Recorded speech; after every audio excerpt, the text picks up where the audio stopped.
Jesus, groot bo almal, sterke verlosser, magtige Heer en Heiland Immanuel.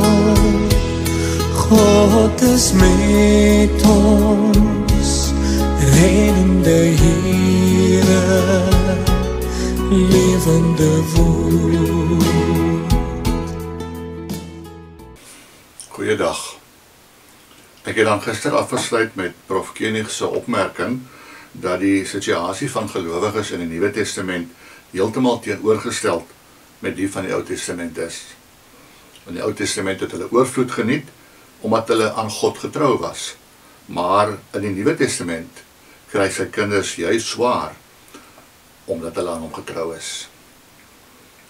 Wat is dan nou in hierdie lewe, op hierdie aarde, heil of saligheid? Vra Prof Koenig. In die Ou Testament was dit voorspoed in gemeenskap met die Here. En nou, om vervolg te word, kan tog nie heil of saligheid wees nie. Johannes sê, die heil nou is om nou reeds deel te hê aan die ewige lewe. Volgens hom kry ons nie eers by die opstanding deel daaraan nie. Wie in die Seun glo, het die ewige lewe, sê Johannes 3 vers 36. Wie my liggaam eet en my bloed drink, het die ewige lewe, volgens Johannes 6 vers 54.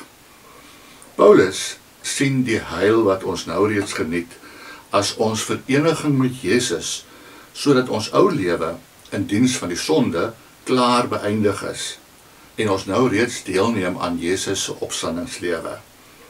Romeine 6 en Galasiërs 2 vertel hy hiervan.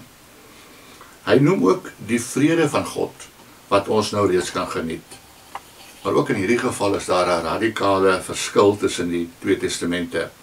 In die ouwe is God se vrede of shalom dat ons in hierdie lewe in voorspoed sy gemeenskap geniet. In die nuwe geniet ons vrede in ons harte, ondanks die feit dat ons verdruk en vervolg word.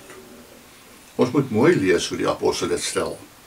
Die vrede van God, wat alle verstand te bowe gaan, sal oor julle harte en gedagtes die wag hou. Filippense 4 vers 7. Dit beteken, al is ons ontsteld, of miskien juis omdat ons vervolg word, sal ons nogtans vrede in ons gemoed hê.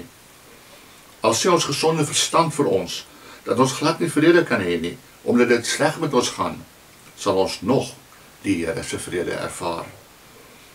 In die Ou Testament was heil dus om in gemeenskap met die Here sy aardse gawes van voorspoed te geniet.